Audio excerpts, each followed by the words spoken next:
Hay una sala que se llama El maíz en el mundo y otra que se llama El maíz hacia el futuro. En El maíz hacia el futuro vemos con toda claridad los datos de la FAO. ¿Qué nos dicen los datos de la FAO? Nos dicen que la agricultura industrial tiene 70% de las mejores tierras del mundo y produce 30% de los alimentos. Y que en el restante, digamos, espacio para generar comida, que son ese 30%, es producción de agricultura familiar. 2014 fue el año de la agricultura familiar y justamente lo que la FAO quiso hacer es que volteáramos los ojos a esa agricultura de pequeña escala que se da en las condiciones más difíciles. Si pensamos en la geografía de México y vemos estas laderas sembradas, que es asombroso, o sea, a veces uno dice cómo mantienen el equilibrio en una pendiente de esa naturaleza, y ahí están sembrando. O nos vamos a la península de Yucatán y vemos cómo entre las piedras empiezan a hacer pequeñas milpas, ¿no? En cada espacio que en suelos calizos dificilísimos, ahí se está sembrando. Y así, por el orden, en el mundo entero, ¿no? Las terrazas en los países de Oriente, o sea, China, etcétera, ¿no? Ese terraceo impresionante que nos asombra es este aprovechamiento al máximo, no solo de la tierra, sino también del sistema de regadío y demás, ¿no? Entonces, en cuanto a la milpa, sí, un agricultor de Sinaloa va a decir, pues si yo recojo 12 toneladas, ¿qué son sus 2,5 toneladas? Lo que no cuenta ese productor son varias cosas. Una, las lesiones que está provocando al medio ambiente. Es decir, la agricultura industrial es la más depredadora, ¿no? Contamina los mantos freáticos, contamina ríos, mares. Hay zonas muertas en el Golfo de México por todos los agrotóxicos que bajan por el río Mississippi, ¿no?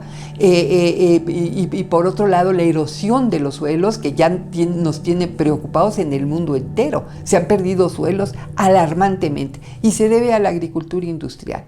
Esta otra agricultura no tiene esos problemas. Y regreso, es costo. O sea, este impacto al medio ambiente es costo, nos está llevando al cambio climático. Y eso, para los muy pragmáticos, tiene un precio en pesos y centavos. La agricultura de pequeña escala es absolutamente sustentable, tiene una racionalidad totalmente distinta. Y en el caso de la milpa no hay que contabilizar solo las toneladas de maíz que tú estás recogiendo. Tú estás recogiendo frijol, calabaza, chile, quelites, y muchas veces ese conjunto hace que se quintuplique el producto total. Entonces no debes estar solo considerando, o sea, si lo ves así, lo ves con una mirada occidental y ves al maíz exclusivamente como mercancía. Porque de esa agricultura industrial, el maíz que se siembra, una buena parte, desde luego en Estados Unidos, el 78% va directamente a la industria. ¿A la industria qué? A la industria forrajera, a la engorda de aves, de puercos, de reses, en condiciones terribles que ha llevado a que tengamos gripe aviar, influenza porcina, etcétera, etcétera, ¿no? O sea, tampoco es un alimento que nos esté conviniendo tener. Tenemos que cambiar el paradigma, o sea, el cambio climático nos está obligando a eso, ¿no? Es decir, una de las cosas importantes que destacamos en el Sencali es esa variedad de maíces, lo que te permite es encarar todas las modificaciones al clima que estamos ya sufriendo. Es decir, se están atrasando las lluvias, está habiendo periodos prolongados de sequías, está habiendo heladas tempranas, y los campesinos mexicanos se van dando cuenta de esto y van generando estrategias y van viendo cuáles de sus maíces son los que están resistiendo este tipo de nuevas condiciones, y entonces están privilegiando la siembra de ese tipo de semillas, y entonces están creando nuevos maíces. O sea, cuando decimos se domesticó el maíz, también decimos, pero ese proceso no ha terminado. En cada ciclo agrícola estamos cambiando y está habiendo miles de nuevas variedades de maíces. Por eso la lógica de la patente en México no cabe respecto de, además de seres vivos. Y en esto hay también una visión desde la ONU, desde otras instancias internacionales, que dice la vida no se puede patentar. O sea, las semillas que son para alimento no tendrían que ser patentadas, porque son un bien de la humanidad, son un bien común para la humanidad. Y porque aquí sería imposible. O sea, ¿cuál maíz vas a patentar si tienes miles? Hasta que hay algunos investigadores del INDIFAP que me han dicho, déjate miles, millones. O sea, si tú ves el polen de cada parcela y ves todo el juego de polen que está viendo allí, todo el intercambio de las cosas, estamos hablando de millones de variedades de maíces, ¿no?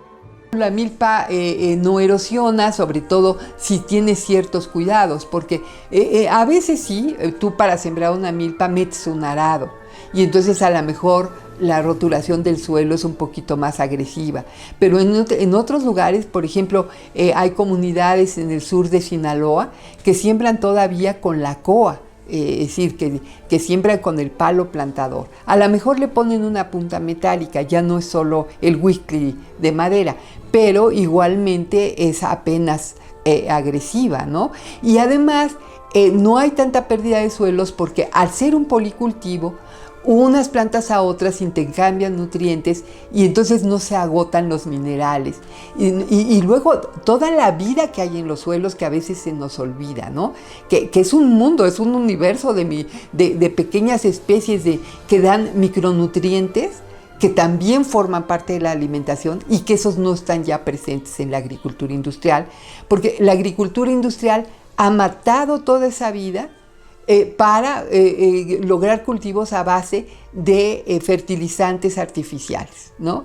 Entonces son suelos que a veces ya están totalmente agotados y que solo viven a base de estarle pidiendo a la tierra lo que ya no puede dar a base de fertilizantes.